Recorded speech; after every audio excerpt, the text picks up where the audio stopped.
Hello, Jesper. Hi. Please allow me the pleasure to welcome you to the third edition of the Nordic Data Science and Machine Learning Summit here in Stockholm. Thank you. We are always pleased to have Nordea with us, so welcome. Thank you. Before we go on with further questions, can you please tell us more about your background, your area of expertise? Yeah, so right now I work in our group AI function in a team called AI Strategy and Acceleration. So as an AI strategist, I work a lot as the bridge between our data science team and the business to translate needs into The strategic technology. Yeah. And I've also been working a lot with setting up our operating model and our strategy for AI. And before joining Nordea, I worked as a management consultant in emerging technologies. I'm an engineer by background with a major in human-computer interaction. Okay, so the theme of the day, Jesper, is accelerating data and AI innovation, and your profile and your presentation fits to the best with this. So according to McKinsey, about 70% of companies will adopt at least one form of AI by 2030. But on the other hand, good AI comes from good data. Yeah. Your comment on this, please. I think as a bank, we sit on a lot of data, but getting access to all of that data is really difficult because the data sit in a lot of different places.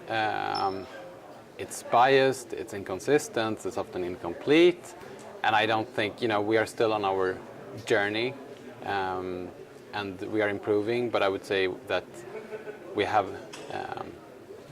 some time to go before we have, completely integrated, data infrastructure.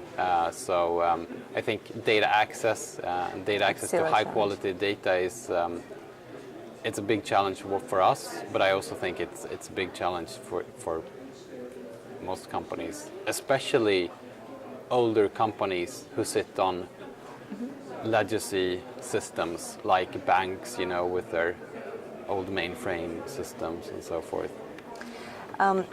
AI and machine learning, as you know, offer this opportunity to transform, to automate the operational processes and reinvent these business models and services in your case.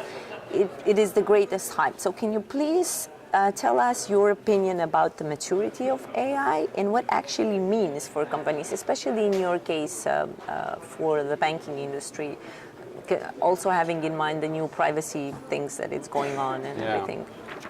So on a general level, I think, every company, and especially, technology-heavy companies like banks, will have to invest big in AI.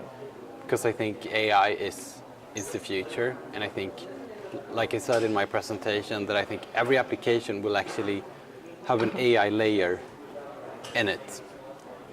On your presentation, you spoke about accelerating AI innovation at scale, and scalability actually was much mentioned during this day, even especially yesterday, like a challenge.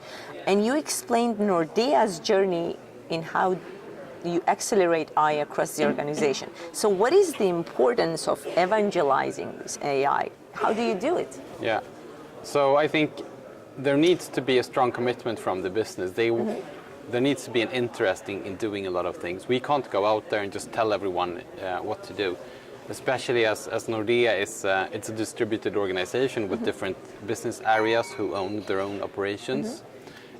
So what we are really trying to do is, organize these, for example, town hall meetings where we, promote AI, talk about AI trends, talking about what competitors are doing, etc., and also inviting business areas to do workshops to explore new use cases and identify problems that they have where we can help them, solve them with AI.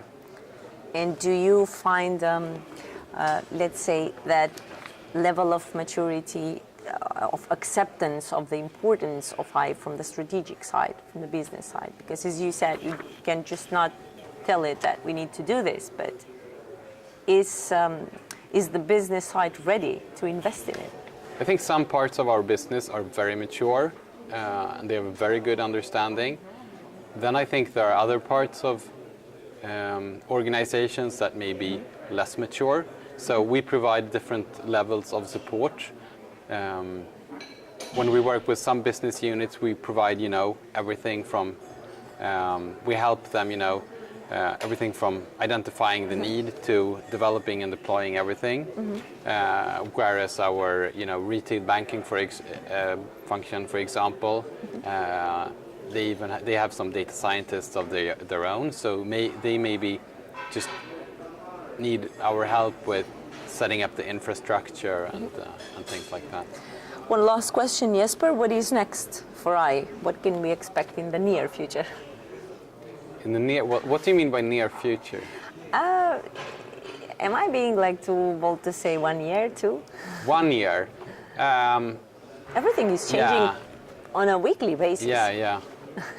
Well, I think in 1 year, I was talking about the democratization of AI, and I think there is this big push towards AI. We're seeing, people attending these conferences more and more.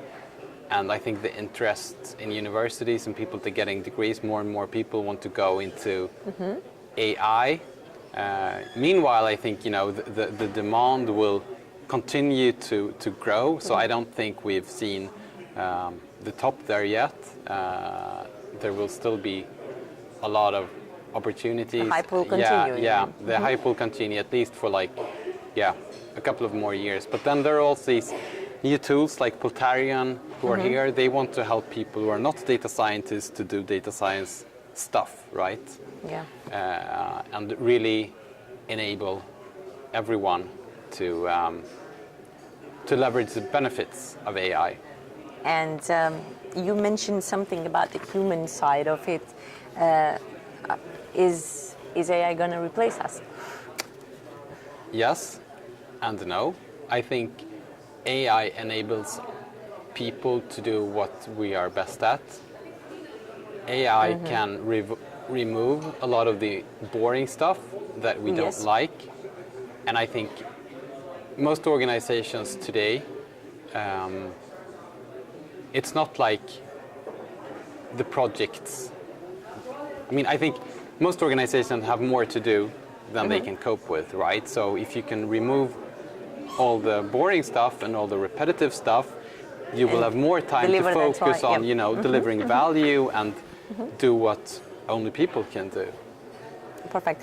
Jesper, thank you very much for your time, for your participants here, and especially for this interview. Thank you. Thank you.